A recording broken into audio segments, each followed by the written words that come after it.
kasih Tuan Dipertua.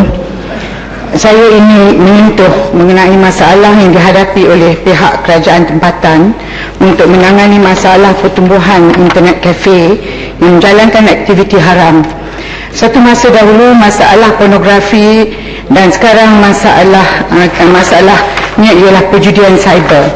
Walaupun Selangor dikatakan bertambah internet kafe dengan perjudian cyber, kononnya kerana kelemahan kerajaan Selangor, masalah ini juga dihadapi oleh wilayah persekutuan, Negeri Sembilan, pusat-pusat bandar di seluruh negara. Disebabkan perubahan di dalam cara hidup anak-anak muda sekarang, internet kafe menjadi tarikan kepada mereka. PBT seolah-olah tidak bermaya menangani gejala sosial ini. Pengusaha-pengusaha internet kafe yang haram tanpa lesen, dan kita dapati bahawa kebanyakan daripada pengusaha-pengusaha internet kafe yang terjerumus atau menjalankan perjudian haram ini adalah melakukannya tanpa lesen, terus menerus mencabar peraturan dan undang-undang, walaupun mereka diserbu dan diambil tindakan oleh pihak polis, di compound dan sebagainya. Pusat-pusat cyber cafe ini tumbuh semula. Persoalannya adalah kenapa? Di setengah-setengah tempat kita PBT penguatkuasaannya amat lemah. Sekiranya mereka bertegas, maka mereka diugut kerana sindiket yang melindungi aktiviti perjudian haram di internet cafe ini sebenarnya sangat berluasa di kawasan-kawasan perbandaran.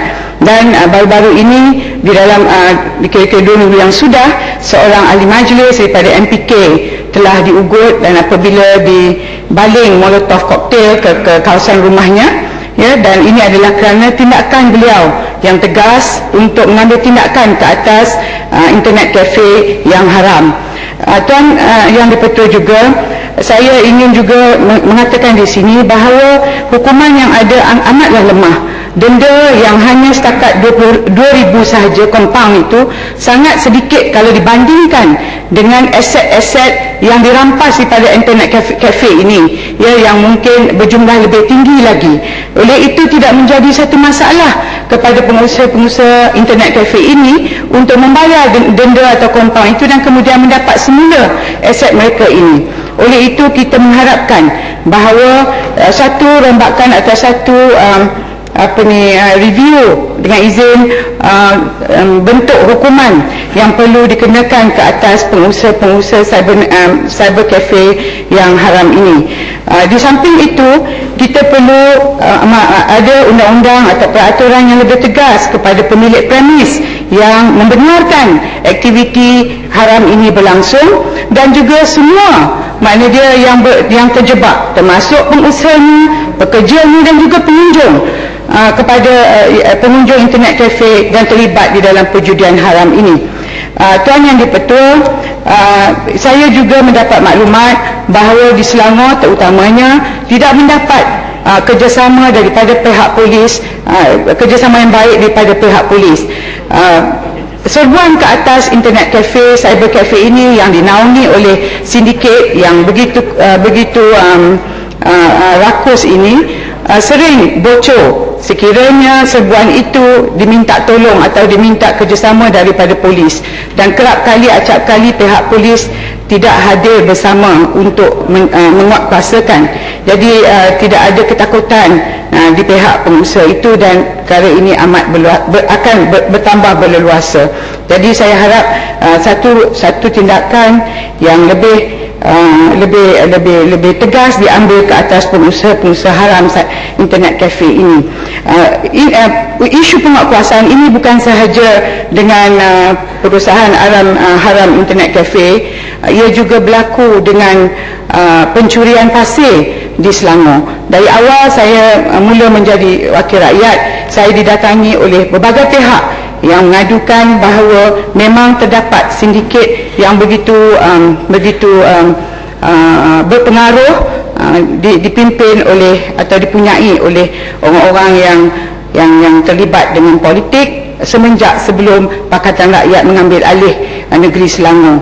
Jadi kadang-kadang saya sendiri terpaksa menelpon pejabat-pejabat tanah untuk meminta mereka bertindak di atas pencurian pasir, ya, dan biasanya mereka menjawab, YB, kita orang tidak terdaya melakukan apa-apa kerana mereka bekerja round the clock. Hari ini bila kita nak pergi, mereka sudah tidak ada di situ. Jadi inilah masalah yang dihadapi, di mana kesilapannya, di mana kebocoran maklumatnya, hanya pihak-pihak yang tertentu sahaja mengetahui perkara ini.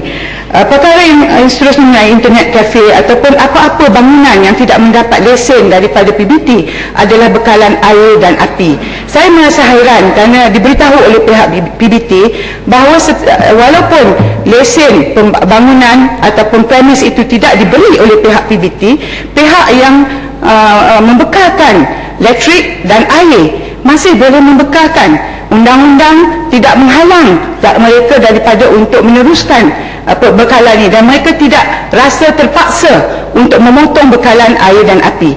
Sekiranya ada keselarasan di antara semua pihak-pihak dan bersifat bertanggungjawab, pihak TNB atau pihak Syabas dengan PBT, maka dengan sendirinya apabila sesuatu premis tidak mendapat kebenaran untuk dibangunkan atau diusahakan, maka dengan sendiri tidak ada bekalan air dan api.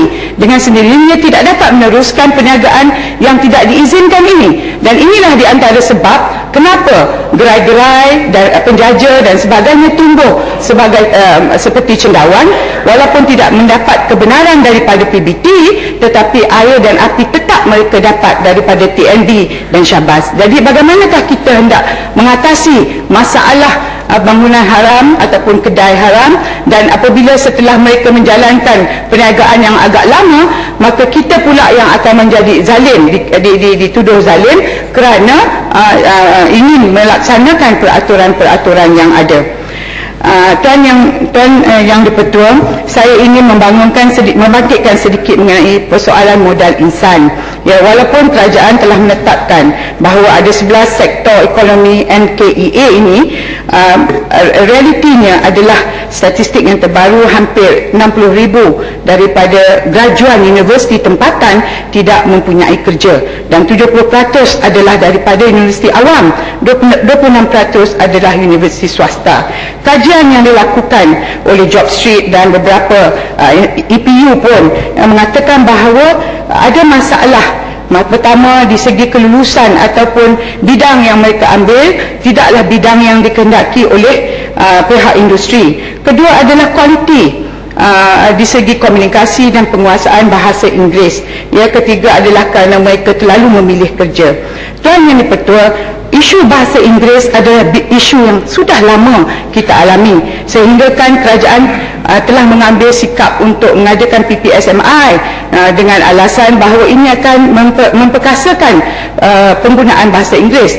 Namun kalau kita sedar bahawa tidak semestinya satu aliran bahasa Inggeris itu perlu untuk memperkasakan seseorang itu dalam bahasa Inggeris. Sebenarnya ia bergantung kepada sikap.